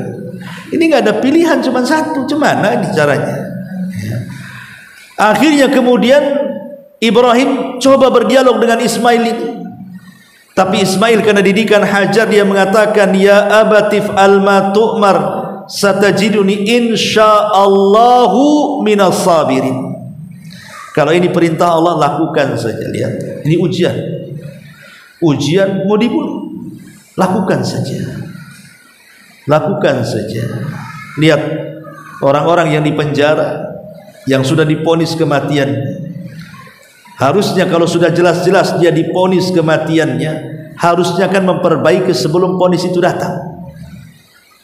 Karena sedang diuji jiwanya. Apakah dia akan diloloskan dari ujian itu ataukah tidak? Tapi karena Ismail ini memang anak yang saleh, itulah gunanya kita punya anak yang saleh. Karena kalau Ismail tidak saleh, tentu dia akan bantah bapaknya. Tetapi Ismail ini anak yang baik, makanya dia mengatakan, "Wahai bapakku, kalau ini perintah Allah," lihat, bukan perintah kamu, ini perintah Allah. Ismail mengatakan kepada ayahnya, "Kalau ini perintah Allah, lakukan, dan saya pasti akan sabar." Begitulah ibu yang dimuliakan Allah Subhanahu wa taala, ujian yang keempat. Kemudian yang kelima, wassamarah, buah-buahan. Terkadang ada petani itu sudah nampak lah kan, padi-padi itu udah menguni, udah menghayal nih kalau panen bisa beli motor, kulkas, rumah, macam-macam. Setelah hari hanya datang wereng, datang tikus, datang banjir, datang badai, habis semuanya. Itulah ujian. Ujian, ibu nanam mangga, dari kecil kepengen mangga tanaman sendiri, nggak mau mangga dari orang, dirawat sampai besar, udah berbuah, datang codot pula. Kamu codot? Ya. Datang kelelawar, habis dimakan kelelawar. Sabar, karena namanya buah-buahan juga bagian daripada ujian. Makanya Allah mengatakan, wa basyiri sabirin. Tetapi sebenarnya Allah sudah ingin memberikan solusi kepada kita. Kalau kita diuji oleh Allah dengan rasa takut miskin dari kaya, takut turun dari jabatan, takut mati, atau diuji dengan lapar ekonomi yang sulit, atau diuji dengan kemiskinan, atau diuji jiwanya dengan penyakit, atau diuji dengan habisnya buah-buahan. Konsep Quran itu kalau ingin tenang dari ujian dan lolos dari ujian itu, maka kita harus meyakini kalimat inna lillahi wa inna ilaihi rajiun, karena hanya itulah yang bisa menyabarkan kita. Inna lillah, semua datang dari Allah, akan kembali kepada Allah. Dulu kita lahir tidak punya harta, Allah kasih harta, Allah ambil lagi hartanya, inna lillahi wa inna ilaihi rajiun. Kan tinggal gitu saja, Bu.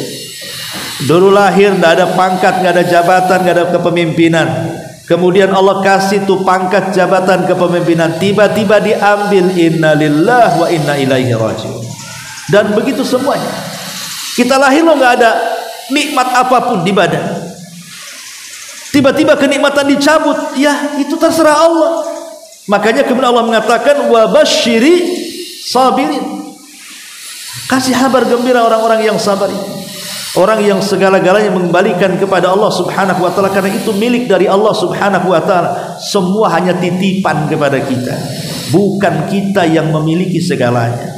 Badan kita aja milik Allah. Jangan cerita harta. Badan lo kita milik Allah. Kalau badan kita mau diambil oleh Allah, ya silahkan. Karena ini milik Allah Subhanahu wa taala semuanya. Ma'asyiral muslimat yang dimuliakan, Allah mengatakan apa? Nabtalihi faja'alnahu sami'an basira. Kemudian kami jadikan manusia itu melihat dan mendengar. Allah ingin lihat. Nikmat pendengaran dan nikmat penglihatan itu digunakan untuk apa? Allah uji itu. Apakah pendengaran kita ini lebih banyak mendengar yang positif, ataukah lebih banyak mendengar yang negatif?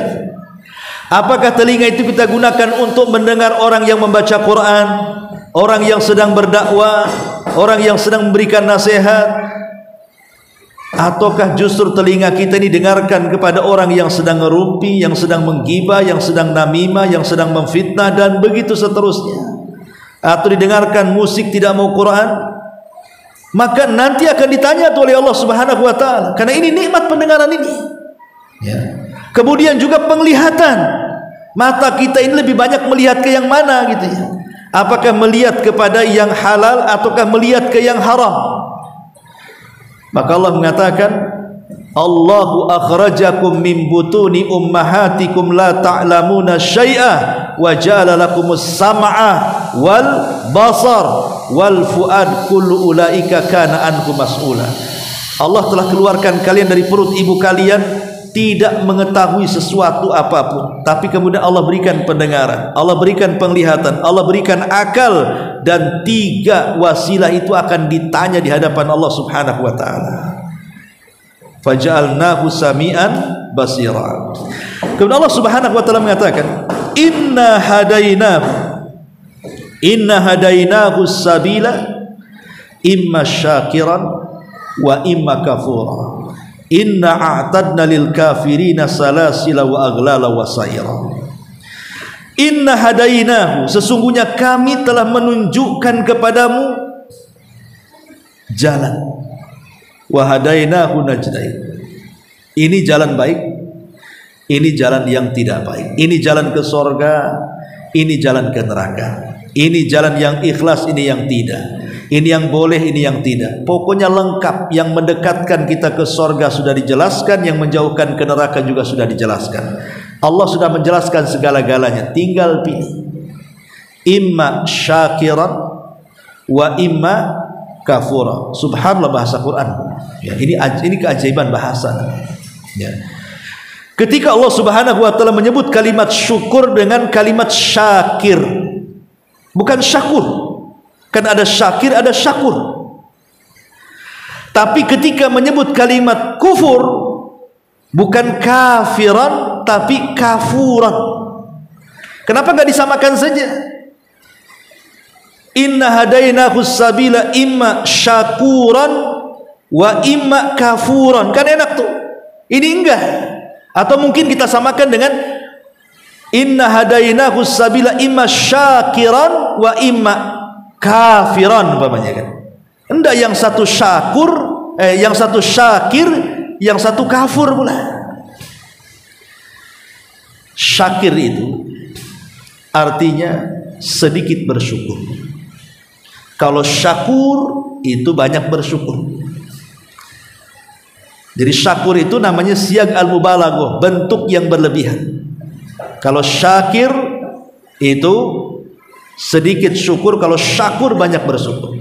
Wa qalilum min ibadiyas syakur, bukan syakir, syakur. Dan sedikit sekali hamba-hambaku yang banyak bersyukur. Syakur itu banyak bersyukur. Kalau syakir sedikit bersyukur. Tapi kalau kafur banyak kufurnya. Kalau kafir sedikit kufurnya. Kafiran sedikit kufurnya. Kafuran banyak kufurnya. Ketika Allah menyebut syukur menggunakan bahasa sedikit, ketika menyebut kufur menggunakan bahasa banyak. Kenapa coba? Ya. Kenapa Allah menyebut kalimat dengan dua lafaz yang berbeda? Karena manusia itu lebih banyak kufur dibandingkan syukur. Itu maksudnya. Manusia itu lebih banyak kufurnya dibandingkan syukurnya. Makanya syakiran menunjukkan sedikit bersyukur, kafuran menunjukkan banyaknya kufur. Bahkan orang yang bersyukur sekalipun, Bu, kalau seandainya kita kerahkan usia kita ini, kita kerahkan segala daya dan upaya kita untuk bersyukur kepada Allah Subhanahu wa taala, niscaya belum bisa bersyukur dengan nikmat yang Allah anugerahkan kepada kita. Manusia yang paling baik siapa? Nabi. Manusia yang paling bersyukur siapa? Nabi. Bahkan diberikan hidayah, taufik untuk bersyukur kepada Allah. Satu malam Nabi SAW sedang salat. Ketika sujud, Aisyah radhiyallahu an tangannya tersentuh dengan kaki Nabi. Rupanya kaki Nabi itu pecah-pecah saking banyak salatnya. Kalau ibu pecah-pecah bukan karena banyak salat, banyak jalan itu. Ya. Jadi Aisyah radhiyallahu anha mengatakan, ya Rasulullah, sebaiknya kau kurangilah ibadahmu itu. Jangan begitu rajin gitu maksudnya. Kau sudah sepuh masalahnya. Bukankah Allah sudah mengampuni dosamu yang telah, yang sedang, yang akan datang? Kalau sudah diampuni dosamu yang telah, yang sedang, dan yang akan datang, ya jangan seperti itulah berlebihan ibadahnya sampai kakimu pecah-pecah. Jadi Aisyah ini sayang dengan suaminya Rasulullah. Kasihan karena sudah sepuh masalahnya. Tapi apa jawaban Nabi SAW? Dia mengatakan, ya Aish, afala akunu, atau afala tuhibbu, atau afala uhibbu abdan syakura. Afala uhibbu abdan syakura ya Aisyah. Ya. Tidakkah aku suka kalau seandainya aku menjadi hamba yang bersyukur? Nabi saja merasa kurang syukurnya, sampai harus setiap malam sholat malam sampai pecah-pecah. Itu sekelas Nabi. Makanya kalau kita gunakan waktu-waktu kita, semua daya upaya kita untuk bersyukur, belum bisa bersyukur kita ini kepada Allah. Karena Allah mengatakan, wa qalilum min ibadiyas syakur, sedikit sekali lah kita ini bersyukur kepada Allah. Tetapi kita ini terlampau banyak kufur. Makanya Allah mengatakan kafuro, banyak kali kufur kita kepada Allah. Masyarul muslimat yang dimuliakan Allah Azza wa Jalla, saya buat logika seperti ini. Seandainya ada anak, ibu punya anak, sejak ibu lahirkan si anak itu, subhanallah, ibu didik dengan baiklah anak itu sampai dia dewasa, tidak pernah menyakiti ibu. Anak itu saking baiknya itu tidak pernah menyakiti ibu sama sekali. Ya, menyenangkan hati ibu, melapangkan dada ibu, membantu ibu, pokoknya top barkotob lah anak itu. Seumur hidup tidak pernah dia nyusahkan orang tuanya. Sekali waktu anak itu terucap kalimat, mungkin kalimat ini melukai hati orang tuanya. Satu kali saja dia mengucapkan kalimat, mungkin dia mengatakan kepada ibunya dasar pelacur, mengatakan kepada bapaknya dasar bajingan. Seumur-umur anak itu nggak pernah mengucapkan kecuali yang santun. Tiba-tiba dia mengucapkan kalimat yang kotor satu kali. Terkadang yang satu itu pula yang lengket di hati orang tua. Ya kan, Bu? Itu pula yang satu yang lengket di hati orang tua.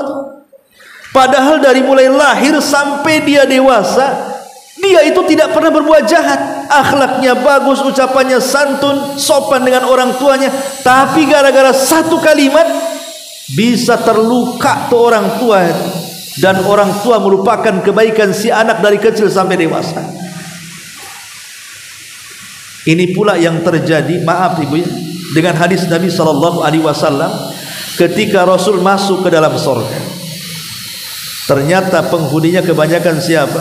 Ibu-ibu, bukan bapak-bapak kan. Kemudian Rasul ditanya, kenapa ya Rasulullah kebanyakan penghuni perempuan itu mama, ibu-ibu perempuan, kenapa? Ya. Kemudian Rasul mengatakan ketika ditanya oleh para sahabat, apakah mereka tidak salat? Mereka salat. Apa mereka tidak puasa? Puasa. Apa mereka tidak sedekah? Rajin sedekahnya. Mereka nggak ngaji-ngaji. Mereka ibadahnya oke. Tapi mereka satu kekurangannya. Wa yakfurnal asyur. Kufur dengan suami. Kemudian Rasul menjelaskan apa maksud kufur dengan suami. Kalau seandainya suami itu tidak pernah berbuat jahat kepada ibu sepanjang masa, bayangkan. Suami itu baik dari mulai nikah, sudah mungkin 40-50 tahun berjalan, tidak pernah menyakiti ibu sama sekali. Satu kali suami melakukan kesalahan dengan kata-katanya, dengan perbuatannya, maka wanita itu akan mengatakan, engkau belum pernah berbuat baik sedikit pun. Ini sama kasus pertama dan kedua kan. Hati-hati, ini memang kekurangan ibu, kekurangan fitri namanya. Seorang wanita terkadang mudah untuk melupakan kebaikan pasangannya dengan bahasa ibu lah ya. Kok ini tak sayang. Tak sayang gimana? Anak dah 10 bilang tak sayang pula. Tak perhatian, gak perhatian gimana? Rumah sudah dibelikan, gaji bulanan dikasih. Nah, itu kan bahasa-bahasa kufur, hati-hati. Ya. Jadi kita kembali kepada ini, kepada manusia kan. Orang tua yang punya anak dari kecil sampai dewasa berbuat baik kepada orang tuanya. Sekali dia menyakiti orang tuanya, itu pula yang diingat. Itu pula yang diingat. Tetapi kalau kita lihat, kita praktekkan mimbabil aula, maksudnya kita praktekkan dengan Allah Subhanahu wa ta'ala. Allah Subhanahu wa ta'ala itu sudah banyak memberikan kebaikan kepada kita. Kurang apalah kebaikan Allah kepada kita. Terkadang kita ini tidak pernah tahu berbalas budi dengan Allah Subhanahu wa ta'ala. Ketika kita mengucapkan satu kalimat yang tidak sadar kalimat itu membuat Allah Subhanahu wa ta'ala murka, akhirnya menjungkir balikan segalanya. Sama dengan anak tadi. Anak tadi ini sebenarnya bagus, orangnya taat kepada orang tuanya, tapi gara-gara satu kalimat kan, itu pula yang menjadikan orang tuanya sakit hati. Maka Allah juga sama, Bu, hati-hati menjaga lisan. Ada di antara seorang hamba itu yang bicara satu kalimat, tapi dalam satu kalimat ini terkandung murka Allah. Apa yang terjadi? Allah masukkan dia ke dalam jahanam tanpa melihat sholatnya, puasanya, zakatnya, ibadah-ibadah, enggak peduli. Gara-gara satu kalimat, yang kalimat ini membuat Allah murka, maka menjungkir balikan dunianya semuanya. Yang harusnya dia masuk surga, masuk nerakanya. Contohnya, di zaman Bani Israel ada dua orang yang berkawan. Yang satu ahli ibadah, tidak pernah maksiat. Yang satu pula ahli maksiat kawannya. Ya. Ini contoh, Bu. Jangan pula dipraktekkan. Saya mau cari cari besti ahli maksiat. Jangan. Ya, cari yang baik lah. Ini kan contoh. Ya. Jadi yang ahli ibadah ini baik awalnya. Suka nasihati kawannya yang ahli maksiat, tolonglah berhenti maksiatmu itu. Nanti azab Allah turun. Terus nasihati, ya hidayah belum masuk, tetap saja dia bermaksiat. Sampai pada waktunya jengkel yang ahli ibadah ini, degil dia, nasihati tak mau-mau. Dia melihat kemaksiatan sudah tidak bisa ditolerir. Datang dia mengatakan, kalau engkau tidak berhenti dari maksiat, wallahi, bersumpah dia, ya, wallahi la yaghfirallahu lak aw la yunjika minan nar. Demi Allah, Allah tidak akan mengampuni dosa. Demi Allah, Allah tidak akan mengeluarkan kamu dari neraka. Ini namanya at-ta'ali 'alallah. At-ta'ali 'alallah itu artinya dia melampaui batas kepada Allah. Allah, seolah-olah dia lebih tinggi daripada Allah, memastikan Allah tidak akan mengampuni, memastikan Allah tidak akan mengeluarkan dari neraka. Ini at-ta'ali Allah, melampaui batas dari Allah namanya, melampaui batas dari ketentuan takdir Allah. Akhirnya keduanya diwafatkan. Yang ahli maksiat dimasukkan ke surga, yang ahli ibadah harusnya masuk surga dimasukkan ke neraka. Dosanya apa coba ahli ibadah ini masuk neraka? Dosanya satu, ucapan at-ta'ali Allah, dia mengucapkan sesuatu yang melampaui takdir Allah. Itu kan? Maka hati-hati dalam mengucapkan itu. Maka jangan sampai terkeluar kalimat kufur, tapi hari-hari gunakan lisan itu untuk bersyukur. Dulu di zaman Nabi, ketika orang-orang munafik itu bersama para sahabat pulang dari Tabuk, mereka capek beristirahat. Jadi qurra, ahli pakar-pakar Quran itu sedang berkumpul bersama Nabi. Sementara orang munafik perkumpulannya berbeda. Itulah al-arwahu junudun mujannada. Ruh itu pasti akan bersama yang seseragam dia. Ya kan Bu, tidak mungkin orang baik kumpul dengan orang jahat. Kayak ibu ini sudah hijrah kan gitu, pasti akan kumpul dengan orang-orang hijrah. Itulah ruh seperti itu ya. Jadi orang-orang munafik ini melihat para pakar Quran yang kumpul bersama Nabi. Tiba-tiba salah seorang di antara mereka nyeletuk dengan bahasa guyon maksudnya, tapi bahasa itu menjadikan mereka kafir setelah keimanannya. Apa bahasanya?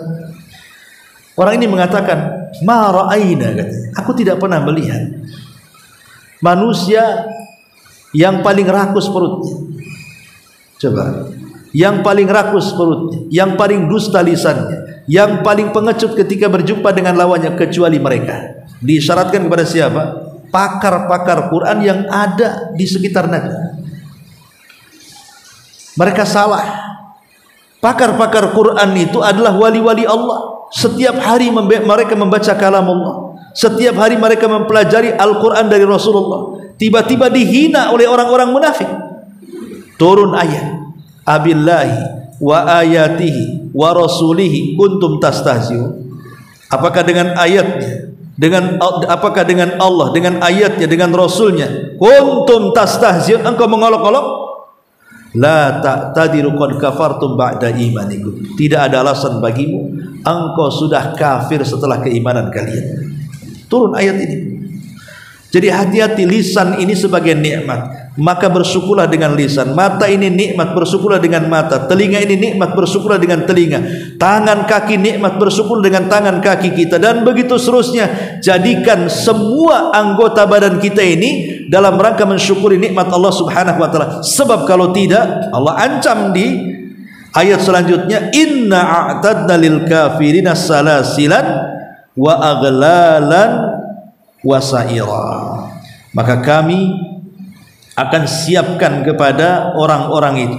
Apa itu? Aghlal, salasilan, belenggu rantai, salasilan, rantai-rantai neraka, wa aghlalan, belenggu-belenggu neraka, wa sa'ira, dan neraka yang siap untuk menyala-nyala. Ma'asyiral muslimat yang dimuliakan Allah Subhanahu wa taala, ketika Allah Subhanahu wa taala mengatakan kalimat fujur, bahwa manusia itu ada yang bersyukur, ada juga yang fujur. Allah Subhanahu wa taala mengatakan fa'alhamaha fujuraha wa taqwaha. Jadi kufur itu bagian daripada fujur. Kufur itu bagian daripada fujur.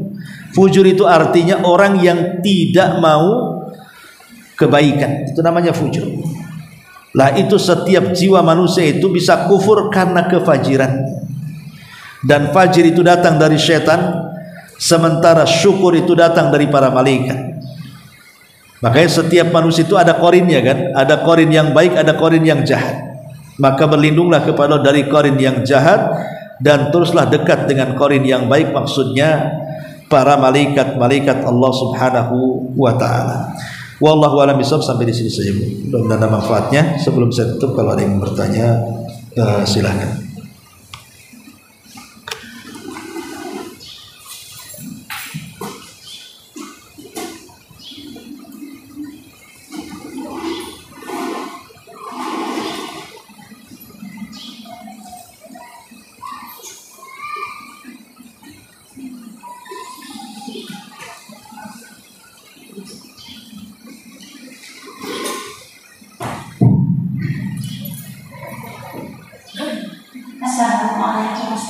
Waalaikumsalam warahmatullahi wabarakatuh.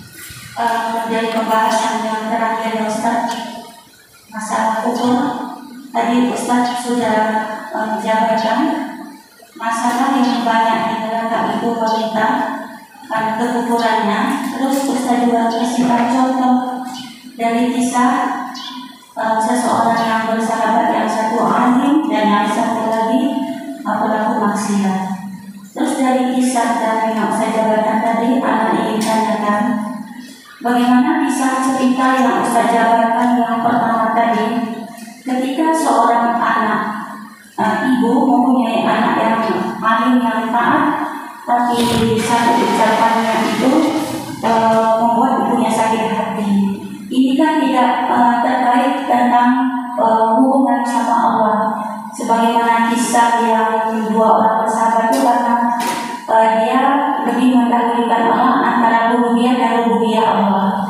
Terus yang kedua Ustaz, gimana seseorang yang di dalam pertemanan ya Ustaz? Bentar. Yang pertama tadi pertanyaan apa?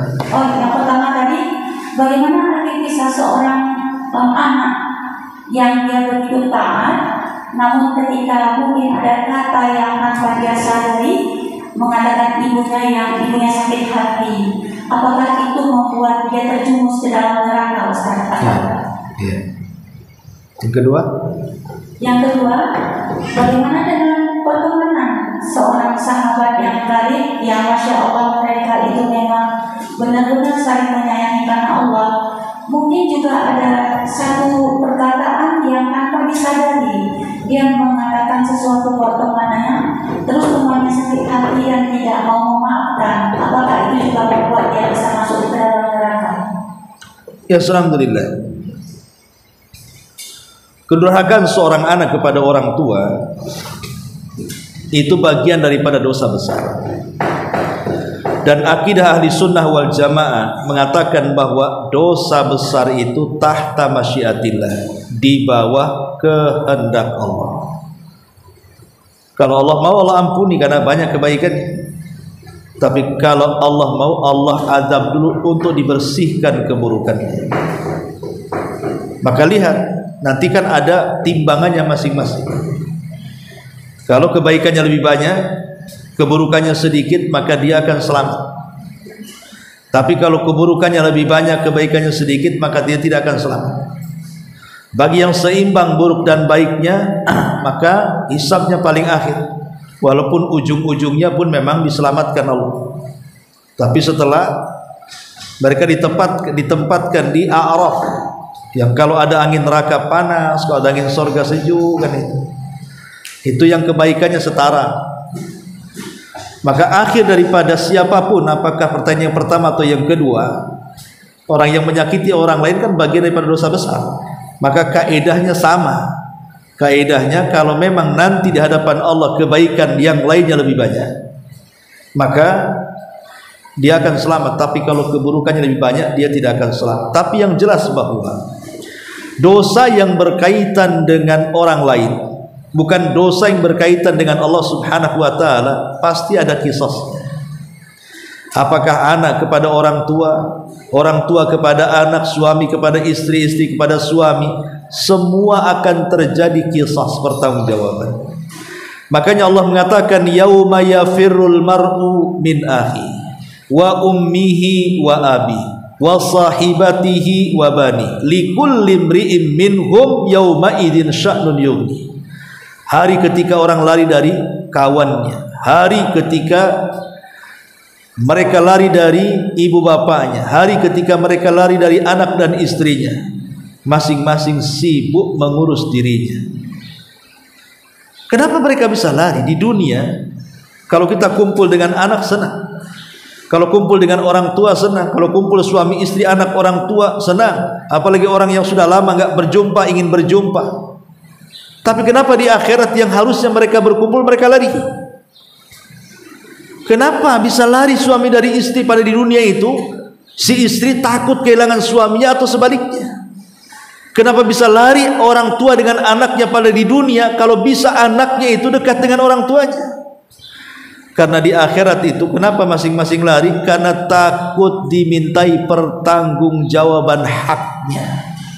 Terkadang saya seorang suami ada lalai kepada istri atau sebaliknya. Terkadang saya selaku anak kepada orang tua ada lalai dalam melaksanakan hak kepada orang tuanya atau sebaliknya. Nanti hak-hak itu akan dituntut. Ya. Orang tua akan nuntut kita, kita akan nuntut orang tua. Istri akan nuntut suami, suami akan nuntut istrinya. Makanya mereka lari, takut dituntut, diambil pahalanya.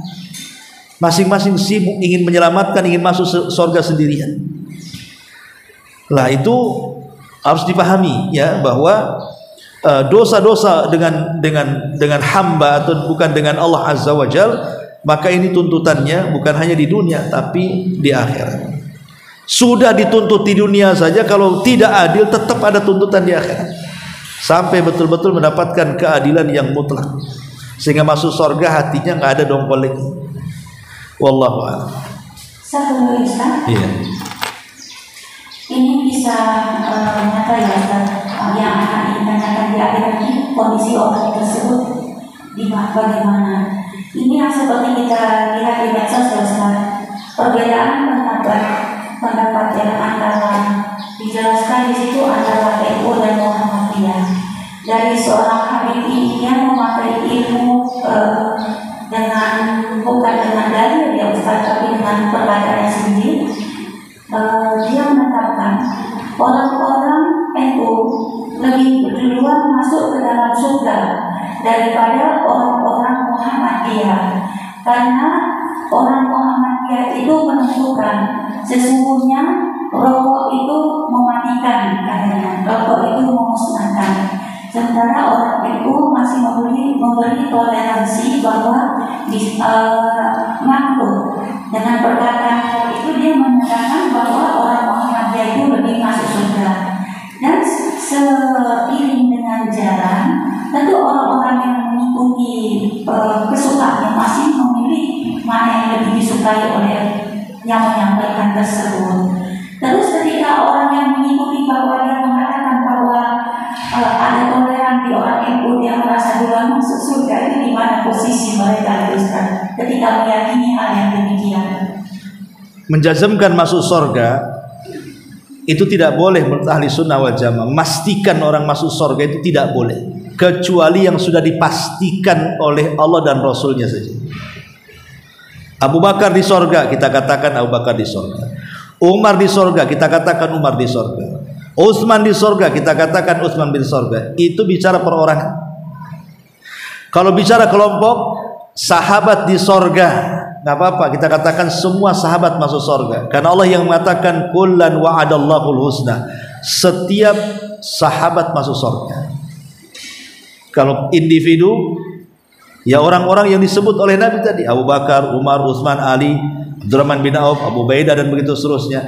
Kalau kelompok, ya itulah para sahabat. Boleh kita menjazmkan mereka di surga karena ada nasnya. Kalau belum ada nasnya si fulan masuk surga atau organisasi ini pasti masuk surga, gimana? Emang surga milik bapakmu tuh bahasanya. Ya.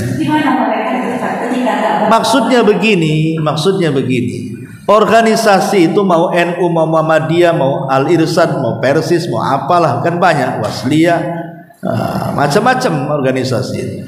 Organisasi itu hanya wadah saja, hanya alat saja untuk berkumpul. Itu bukan agama. Ya. Karena di NU tidak ada nabi, di Muhammadiyah tidak ada nabi, di Persis tidak ada nabi, di Al-Irsyad tidak ada nabi. Sudah tidak ada nabi. Nabi itu cuma satu, ya nabinya orang NU, ya nabinya orang Muhammadiyah. Nabinya orang Muhammadiyah juga nabinya orang Persis, nabinya orang ini juga sama nabinya. Cuman yang membedakan adalah seperti yang disabdakan Rasul, kullu ummati yadkhulunal jannah illa man aba wa man ya'ba ya Rasulullah qala man ata'ani dakhalal jannah wa man asani faqad aba. Setiap umatku kata Rasul pasti ada jaminan masuk surga, cuman ada orang yang tak mau masuk surga. Sahabat mengatakan, siapa itu Rasul? Bego kali tak mau masuk surga. Maka Rasul mengatakan, siapa yang taat kepadaku dia masuk surga, siapa yang bermaksiat kepadaku itulah yang enggan masuk surga. Jadi masuk surga ataupun masuk neraka itu dilihat dari kadar ketaatan, bukan dari organisasi ini organisasi itu. Selama kita mentaati Allah dan Rasulnya, maka kita akan dijamin masuk surga. Kalau kita bermaksiat kepada Allah dan Rasulnya, mau organis apapun, kelompok apapun, perkumpulan apapun juga tidak akan masuk surga kalau bermaksiat dengan Allah dan Rasul. Jadi kita pakai kaidah umum saja. Pengklaiman itu seperti yang dikatakan penyair, kullu yadda'in waslan bil laila wal laila lam tukir waslan bidzaka. Semua laki-laki 10-20 laki-laki mengaku kekasihnya Laila, katanya. Lailanya satu, laki-lakinya banyak mengaku aku pacar dia, aku pacar dia, aku pacar dia. Tapi si Laila mengatakan aku berlepas dari cintanya. Semua mengaku sayang mau surga, yang ini mengatakan sayang masuk surga. Jangan-jangan surga pula berlepas diri semua pengakuannya. Karena pengakuan tanpa bukti itu pembualan dalam kata-kata. Buktikan kalau cinta, buktikan kalau Anda ahli sorga itu, amalkan semua amalan-amalan yang bisa menjerumuskan ke dalam, memasukkan kita ke dalam sorga. Loh, kalau kita berangan-angan ingin masuk sorga, tapi amalan kita jauh daripada sorga, itu kata penyair Arab, tarjun najata walam tasdiku masalikaha innas safinata la tajri alal yabas. Engkau mengharap selamat tapi tidak mau menempuh jalannya. Macam mana pula kapal laut berjalan di padang pasir, kata orang Arab. Ya tidak mungkin jalanlah kapal laut di padang pasir. Kalau ingin selamat, tempuhi jalannya, letakkan kapal laut di lautan, baru jalan tuh. Kalau hanya pengklaiman begitu saja tidak bisa dijadikan hujah. Ya. Wallahu a'lam. Wa iya. Baik, subhanaka wa bihamdika asyhadu an la ilaha illa anta astaghfiruka wa atubu ilaik. Allahu ta'ala alam. Assalamualaikum warahmatullahi wabarakatuh.